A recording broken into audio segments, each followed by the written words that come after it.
Salut à toi qui t'es très certainement perdu sur le web et bienvenue sur ma chaîne YouTube de tests et de critiques de jeux vidéo.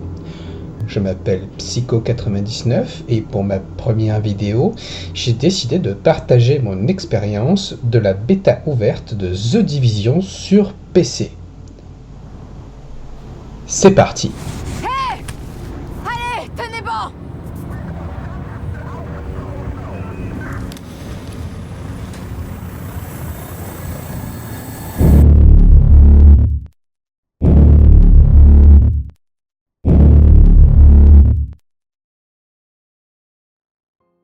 Afin de préparer au mieux la sortie de sa nouvelle licence, Ubisoft a mis en place 2 phases de bêta, dont une accessible à tous et sans condition.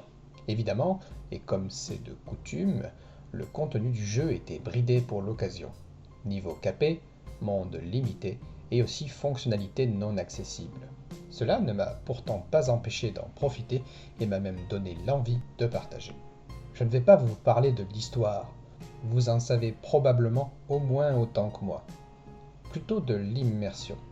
Celle-ci se fait au travers d'un gameplay dynamique, une mise en scène efficace, des éléments RPG bien intégrés, ainsi qu'une interface lisible. Le moteur physique n'est pas en reste, et le rendu graphique reste impressionnant, même si parfois il y a des ratés. Je ne vous apprends rien, The Division est un MMO TPS à la Gears of War. Vous passez de couverture en couverture en supprimant vos ennemis et en utilisant des compétences. Pour se démarquer, Massive a misé sur une ambiance sonore très soignée. La plupart des événements sont introduits par une communication radio où l'urgence est bien retranscrite. Vous m'entendez? On est attaqué! Il nous faut des renforts ici, nous envoyer... On se surprend même à faire sprinter son avatar. Mais le plus surprenant est l'adaptation des dialogues. Car oui, je joue une femme et en solo. Cette fois, je crois bien qu'on peut saluer le travail du doublage français.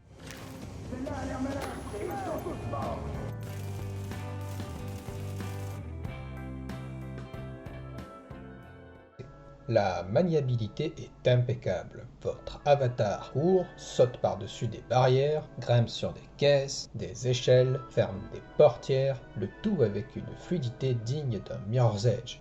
Il existe même une option pour rendre automatique le franchissement. Le seul point étrange est la faiblesse de votre avatar au corps à corps. Votre seul mouvement, c'est un coup de coude. Disons que c'est un choix de gameplay, probablement pour rendre plus dangereux les types avec une batte de baseball et ceux avec leur hache. Personnellement, face à un type armé jusqu'aux dents, moi je m'enfuis. Côté RPG, en plus de l'équipement habituel, vous avez 2 emplacements à compétences, chacun correspondant à une touche du clavier. Vous trouverez ainsi un heal, une tourelle pratique pour le CC, et un buff de groupe. Il y a même une bombe collante que vous pourrez faire détonner au moment opportun. On peut pas le rater!